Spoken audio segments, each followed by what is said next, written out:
33 men will be left alone to do their business. Sam Posey, time for you to begin talking about the competitive aspects. How do you see the race?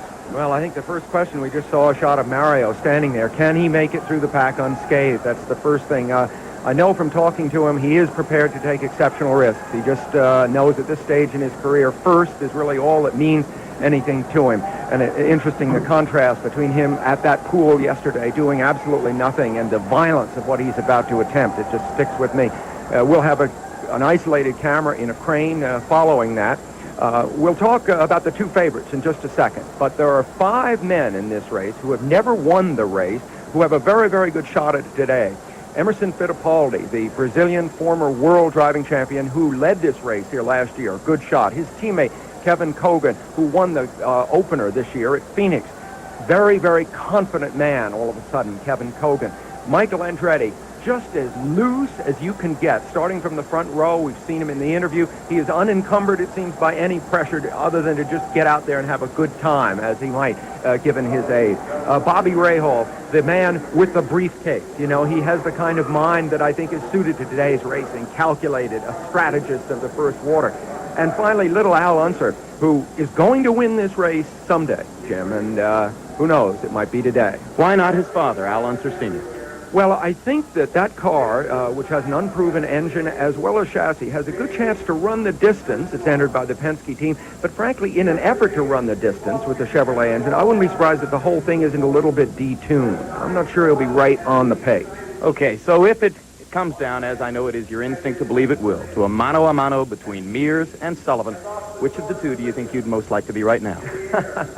You have a coin? I've been trying to reach for one and haven't been able to get it out of my pocket. I believe Rick Mears is the better driver of the two, more experienced, certainly on the ovals. But things can happen in a 500-mile race, and it may easily be that it's a battle between the two, and I just wouldn't want to make a choice. All right. We will see as the race develops. Jim McKay, some very big moments are coming up.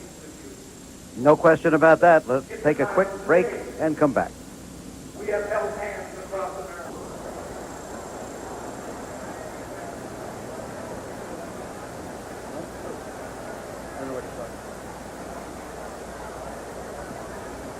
Okay, back at Indianapolis again. A look at the crowd.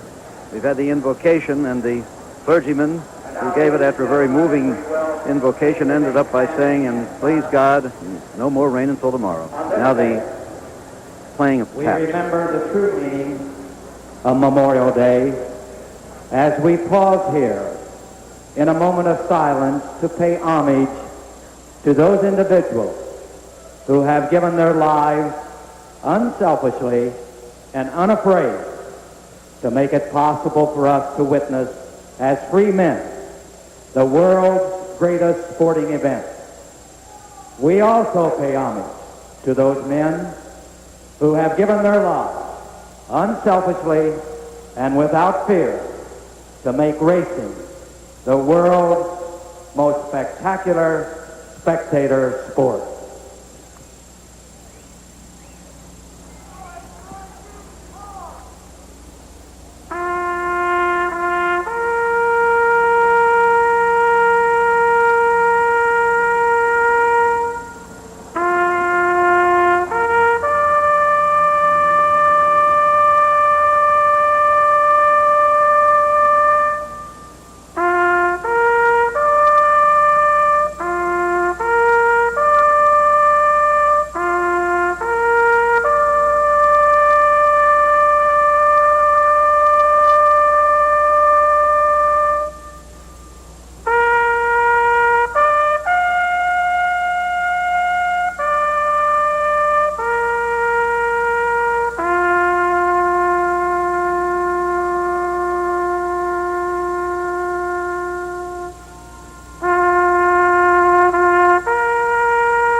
It's difficult to separate your emotions here from taps to the start of the race with all its attendant excitement and danger. But then this is Mid-America, which inspires varied emotions itself.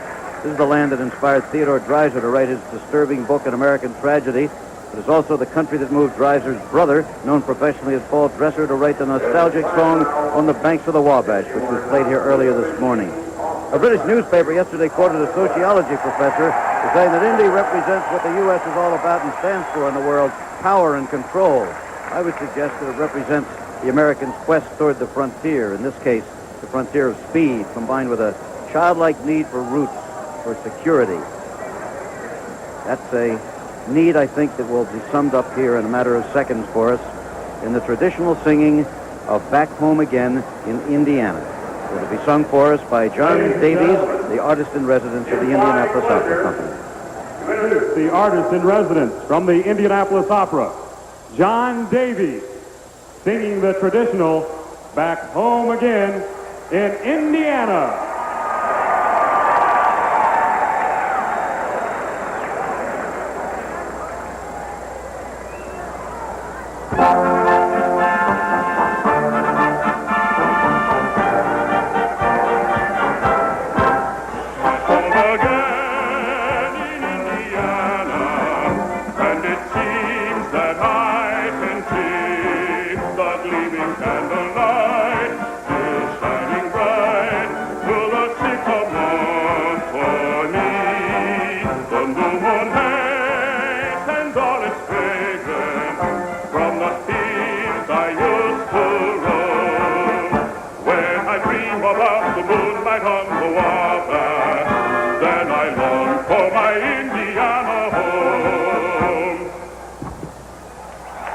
And still the emotions continue to churn and build here. There is pleasure, extreme pleasure, basking in the sun of a late spring Indiana day, but there's still the tension of waiting and waiting and waiting. And now the balloon's going up to signal to the surrounding countryside that it's almost time for that cry.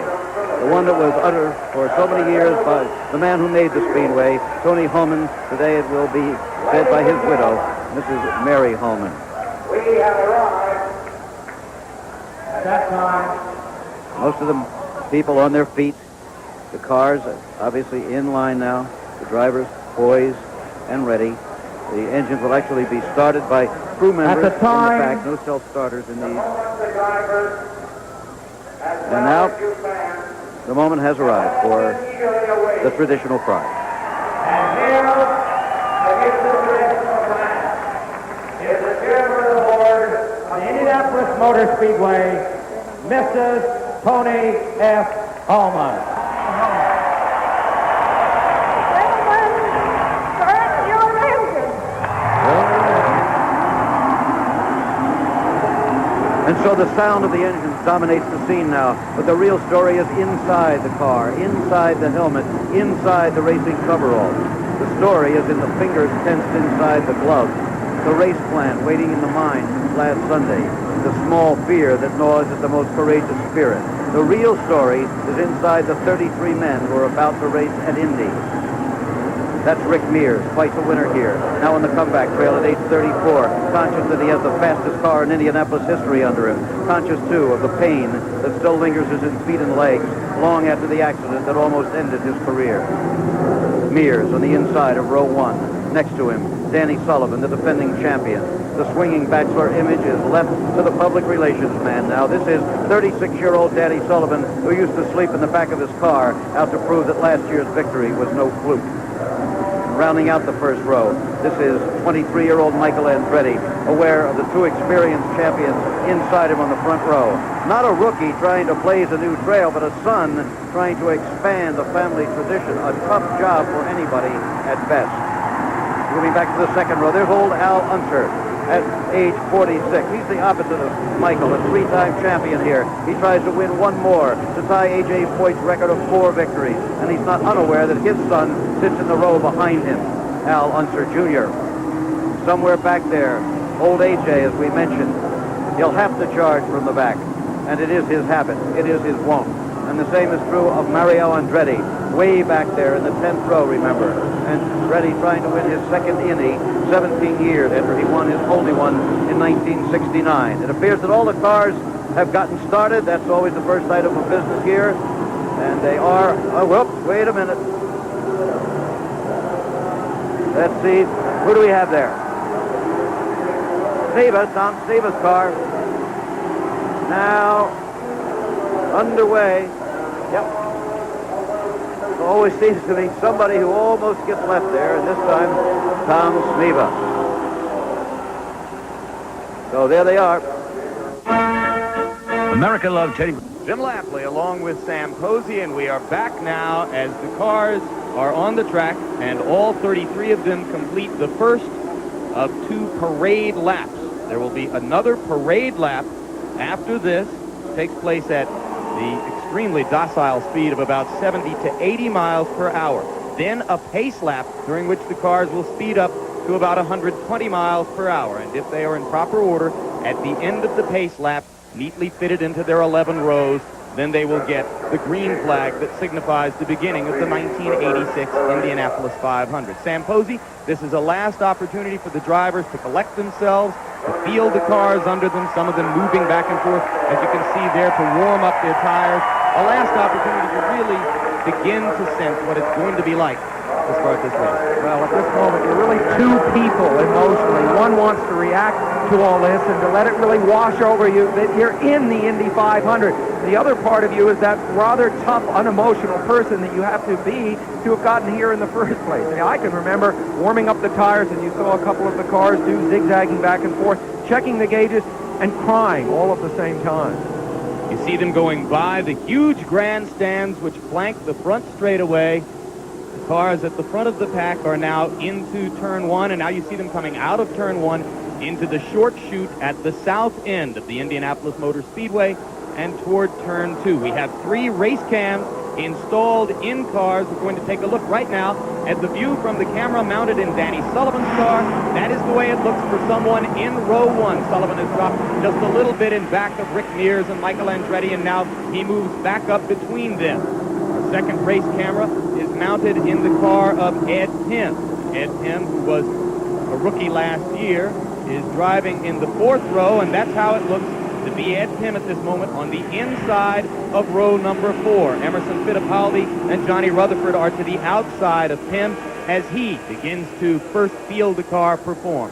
And finally, our third race cam is mounted in the car of Roberto Moreno of Brazil, and he is all the way back in row 11. That's how it looks to be at the very back of the pack, just in front of Moreno, and to his right, the red car belongs to Mario Andretti. Not that one which just darted into the picture on the right, but the one farther up there is Andretti's. And here, once again, a look at the point of view of one Danny Sullivan. Well, you know what's going through his mind, and it's all focusing on the start, Jim, because those front row guys, each one of them would like to lead, not just for the prestige, not just for the fact that there's $25,000 riding on the 10th lap, incidentally, the leader of the 10th lap, but primarily so that they won't experience the turbulence and buffeting that you experience if you're following closely behind another car. They just would like to be in the clear. Now the cars turn back onto the front straight. See them moving out of turn 4 onto the front straight, and as they come toward us this time, we expect the pace lap to begin. On the pace lap, the cars speed up to 120 miles per hour.